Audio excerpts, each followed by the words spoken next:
സുഹൃത്തുക്കളെ നമസ്കാരം. അങ്ങനെ കേരളക്കരെ കാത്തിരുന്ന ഫുട്ബോൾ മാച്ച് വരാൻ പോവാണ്.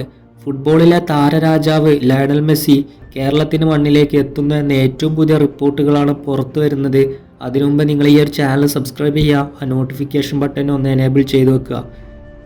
അപ്പോൾ നവംബർ 15-നാണ് ഈ ഒരു മാച്ച്. അതിൻ്റെ ഒഫീഷ്യൽ കൺഫർമേഷൻ ഒന്നും വന്നിട്ടില്ല. ഓസ്ട്രേലിയയാണ് എതിർ ടീം എന്ന് പറയുന്നത്. എന്തായാലും ഒരു കാര്യം ഉറപ്പാണ്, സ്റ്റേഡിയം നിറഞ്ഞ് കവിയും. സ്റ്റേഡിയം നിറഞ്ഞു കവിഞ്ഞിട്ട് സ്റ്റേഡിയത്തിന് പുറത്ത് വരെ ജനക്കൂട്ടായിരിക്കും.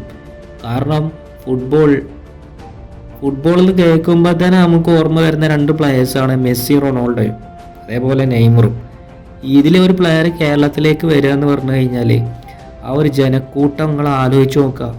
ഒരു വിമാനത്താവളത്തേക്ക് ഇറങ്ങിയ അതുമുതൽ കൊച്ചി സ്റ്റേഡിയം എത്തേണ്ട വരെ ജനക്കൂട്ടവും ആരവങ്ങളുമായിരിക്കും എന്ന കാര്യത്തിൽ യാതൊരു സംശയമില്ല. കാരണം ഫുട്ബോളിൽ ഇങ്ങനത്തെ ഒരു പ്ലെയർ ഇതിനു മുമ്പ് വന്നിക്കണമെന്ന് സംശയമാണ്. ഒരു പ്ലെയറാണ് മെസ്സി ലയണൽ ആൻഡ്രിയാസ്.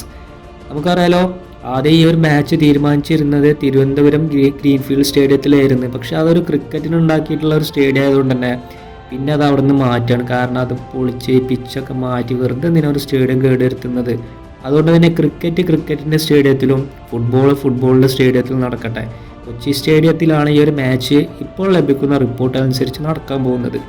പിന്നെ പറയാനുള്ള എന്താ പറയുക, കുറേ ആൾക്കാർ ഇത് ബഹിഷ്കരിക്കാൻ ആഹ്വാനം ചെയ്യുന്നുണ്ട്. എന്ത് കണ്ടിട്ടാന്ന് മനസ്സിലാവുന്നില്ല. കാരണം UN ഫലസ്തീനെതിരെ വോട്ട് ചെയ്തിട്ടുള്ളത് ഇസ്രായേലിൻ്റെ ഗവൺമെൻറ്റാണ്, അല്ലാതെ ലയണൽ മെസ്സി അല്ല, അർജന്റീനയുടെ ഫുട്ബോൾ ടീമുമല്ല. ബഹിഷ്കരിക്കേണ്ടവർക്ക് ബഹിഷ്കരിക്കുക. കാരണം ജനക്കൂട്ടം ആരങ്ങളായിരിക്കും. അതിൻ്റെ ഇടയിൽ ഈ ബഹിഷ്കരണമൊക്കെ ആര് നോക്കുന്നത്? കുഴപ്പമില്ല, അർജന്റീനയും മെസ്സിയാണ് അവിടെ വോട്ട് ചെയ്തിട്ടുണ്ടെങ്കിൽ നിങ്ങൾക്ക് ബഹിഷ്കരിക്കും എന്ന് പറയാൻ ഒരു അർത്ഥം ഉണ്ടായിരുന്നു. ഇതിപ്പോൾ എന്താ ഒരു അർത്ഥമില്ലാത്തൊരു വാക്കായിപ്പോയി. ഇതൊക്കെ ആരും മൈൻഡ് ചെയ്യണില്ല, അത്രേ ഉള്ളൂ. പിന്നെന്താണെന്ന് വെച്ചാൽ ഈ ഒരു മാച്ച് ഇസ്രായേലിൻ്റെ കുരുതിക്ക് യാതൊരു സപ്പോർട്ടില്ല കേട്ടോ. അത് വേറെ കാര്യം. കാരണം ക്രൂരകൃത്യമാണ് അവിടെ നടക്കുന്നത്. അതിനെതിരെ ശബ്ദിക്കുക തന്നെ വേണം. അതൊക്കെ വേറെ കാര്യം. ഫുട്ബോളിൽ മതം കലർത്തേണ്ട ഒരാവശ്യമില്ല. അതിനിപ്പോൾ ഏത് കളിയും ഏത് മതമാണെങ്കിലും തിരക്കേടില്ല. സ്പോർട്സിൻ്റെ വഴിക്ക് പോവും, മറ്റേതിൻ്റെ വഴിക്ക് പോവും. എല്ലാം കൂടി മിക്സാക്കി ചറപറാക്കേണ്ട ആവശ്യമില്ല. എന്തായാലും ഈ ഒരു മാച്ചിന് വേണ്ടിയിട്ട് കാത്തിരിക്കുകയാണ് ഫുട്ബോൾ ലോകം. കൊച്ചി സ്റ്റേഡിയം മുതൽ മലപ്പുറം വരെ, അല്ലെങ്കിൽ മലപ്പുറം മുതൽ കാസർഗോഡ് വരെ, ഇങ്ങനെയൊക്കെ ഒരു വാക്കുണ്ടല്ലോ. അതേപോലെ കേരളക്കാരെ മുഴുവൻ കാത്തിരിക്കുന്ന ഒരു മാച്ച് വരാൻ പോവാണ്.